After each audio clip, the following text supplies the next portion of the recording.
Hey peeps, welcome to another video. Today it's part 2 of the Butterick 6554 sew along. So in this video we're going to be going through how to do French seams. We're going to be creating and attaching this front bodice flounce, which is actually part of view C of this pattern, but I wanted to add it to view B. We'll also be making the ties and attaching those to the bodice. So let's get started.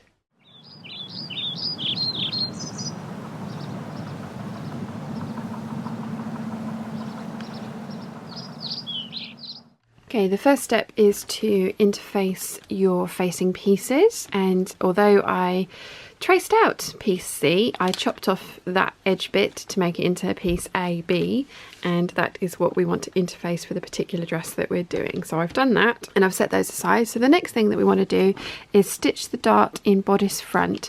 And I've marked my dart on with a friction pen, and I have clipped into the edge with my scissors to mark that. I've marked all the notches on it, so I'm going to sew the dart first. Okay, so when I'm marking a dart, I put a pin in at the dart point, and then I clip into the dart legs with my scissors, very short clip, and then I mark the dart point with my friction pen.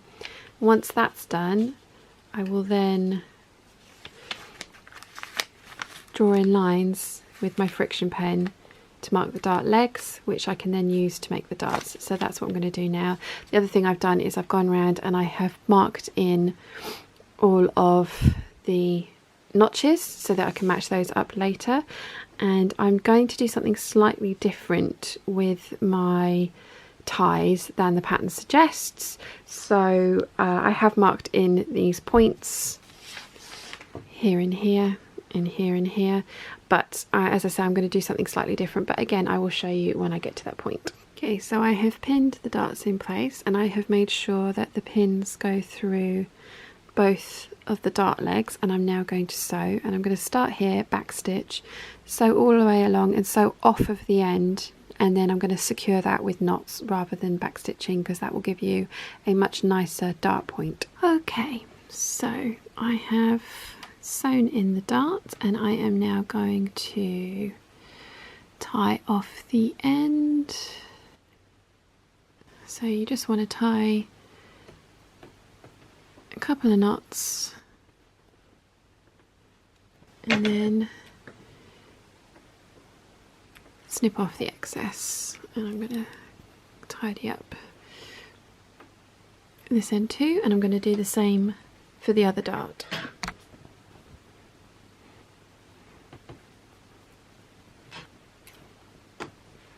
Okay, so we want to press these darts down towards the waistband, but I am going to be working on the ties next, and they need pressing too. So I'm going to do as many things as I can sitting at the sewing machine before I get up and go to the ironing board to press. Okay, so it says, with right sides together, fold right belt along fold line, stitch leaving end with symbols open and trim. Now, I'm actually going to do mine slightly differently because I prefer, so rather than a belt that ties at the side, I prefer a belt that wraps all the way around. So I've actually cut 2 of the long ones. So I'm going to sew both of the ties at the same time. I've cut 2 of the longer ones. We're going to fold them in half, stitch along the short end, pivot and stitch along the long end, trim that all off, turn it out and press it. So once you've sewn closed one short end and then the long end of the ties, you want to trim off the excess, and especially around this point here and this point here.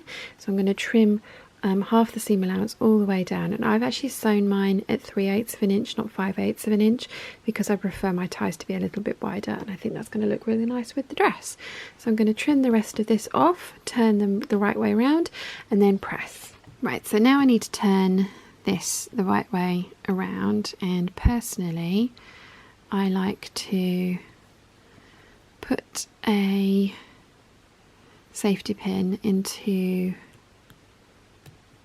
one side of the tie and then kind of feed it back on itself, because that gives me something to hold on to when I'm turning the fabric through. So bunch it up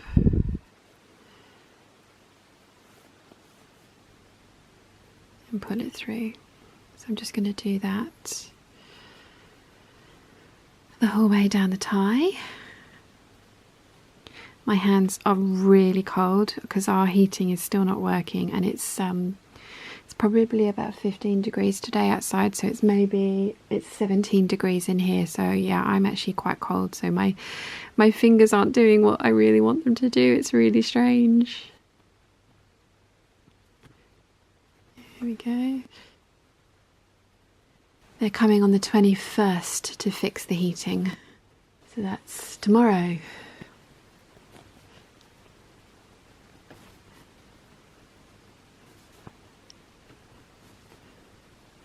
Okay, in there. There we go. So come back to the safety pin, open it up, and it goes out. So that's how I like to turn these out. I know everyone has their own methods, so whichever one works for you. I'm going to need to put in a point turner to get those corners to be a little bit sharper than that, but I'm going to do the other tie and then I'm going to go and press everything. Okay, so number 5 is on the outside, pin right belt to front opening edge of right bodice front, matching symbols, have raw edges even and based, and you want it to look like this. So we have got the tie with the seam side facing to the bottom of the dress, and it's matching up with the bottom symbol there. The top symbol probably won't match up because I have done the tie with a 3/8 of an inch seam allowance instead of a 5/8 of an inch seam allowance, so it's probably going to be a bit bigger, so I've not bothered to mark that in. I've just put the bottom one in because I want to make sure that I'm keeping my tie clear of the seam allowance for attaching the waist to the skirt. And so we've got the raw edges even, so the tie is at an angle, and I'm going to baste along this edge here within the 5/8 of an inch seam allowance. And I've done exactly the same on the other side because I am using the same length ties on both sides because I prefer my wrap dresses to tie around the waist rather than tie at the side. I think they fit better that way. So I've done exactly the same thing here. We've got the seam of the tie at the bottom of the dress. I've made sure that it's level with the marking for the seam allowance, which you can't really see very well on this one, but it's there.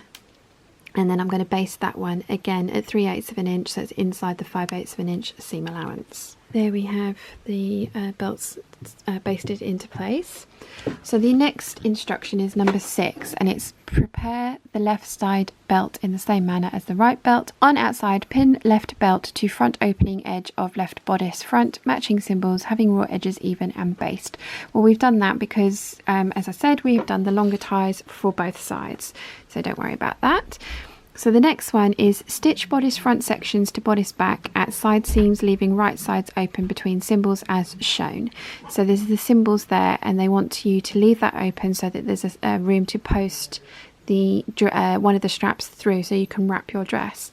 Personally, I much prefer a buttonhole, so I'm actually going to French seam. That's going to be no surprise to any of you. French seam the sides shut, and then I'm going to do a buttonhole in the side later on in the process. For anyone that's not seen one of my tutorials before, you will maybe not aware of my love of French seams. So to start off, we've got the front bodice attached to the back bodice, and we've got the wrong sides together, and I've pinned them all the way down the side seams, and we're going to sew that together at 1/4 of an inch, and we're going to do the same on the other side. So sew all the way down at 1/4 of an inch, trim that back to 1/8 of an inch, press it and then turn it around and sew it at 3/8 of an inch, and that gives you a beautiful French seam, which gives you a finished interior, a strong seam because all of the raw edges are enclosed, and it also means that it's going to look very pretty inside and out.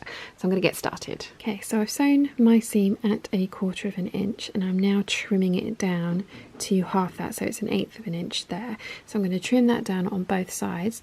Then you want to turn it so that the right sides are together, the wrong sides are going to be outside. Press the seam, and then we're going to sew that again at 3/8 of an inch. Okay, so I have pressed the seam that we've just sewn, so that's the trimmed seam in there.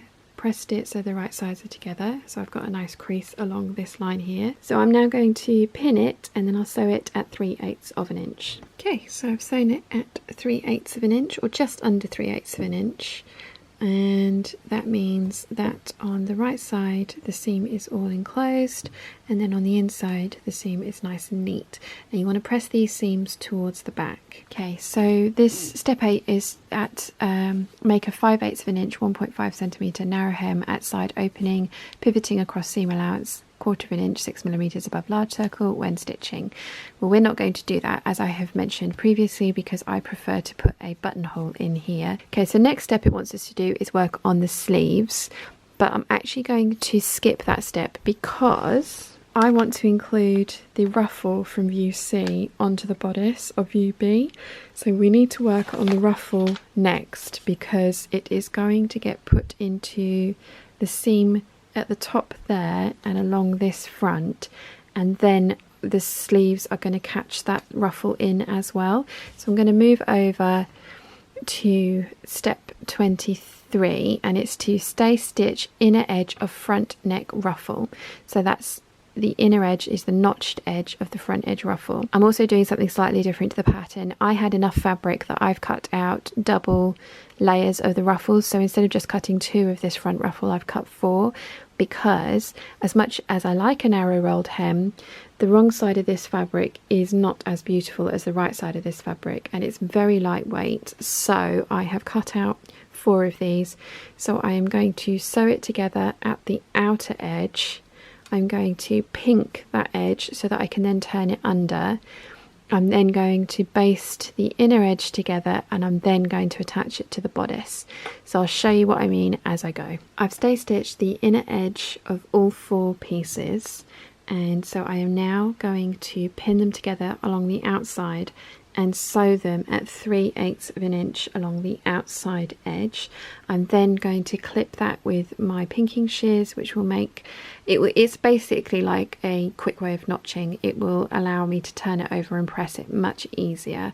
So I'm going to pin it together, sew it and pink it. So I've stitched together right sides together 2 of the front ruffles, and I've done it at 3/8 of an inch around the longest outer edge. I'm now going to use my pinking shears to notch this so that I can then turn it around and press it. So edges are all pinked. I'm now going to turn them right sides out and press. Okay, so that's the edge of the ruffle all nicely pressed. I am now going to baste together the raw edges, the raw inner edges, because we need to be able to clip into it to align it with the front edge of the bodice.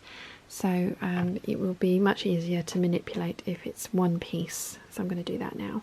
And I'm also going to baste across this top edge here as well to get those together. Okay, so I have sewn the raw edge of the ruffle to the front edge of the dress.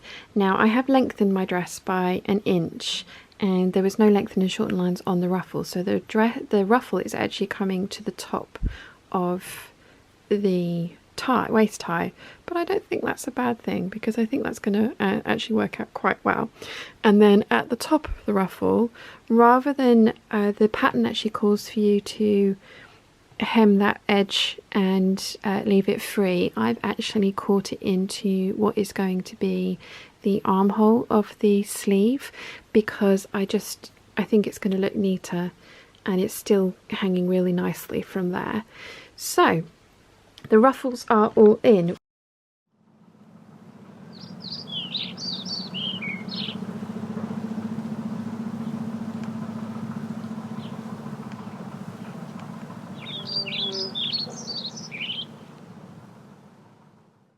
If you have any questions at all, please let me know in the comment section down below, and I will do my very best to answer them. So I really hope you've enjoyed today's video. If you have, please give it a thumbs up. If you haven't yet, please subscribe, and I'll see you again very soon.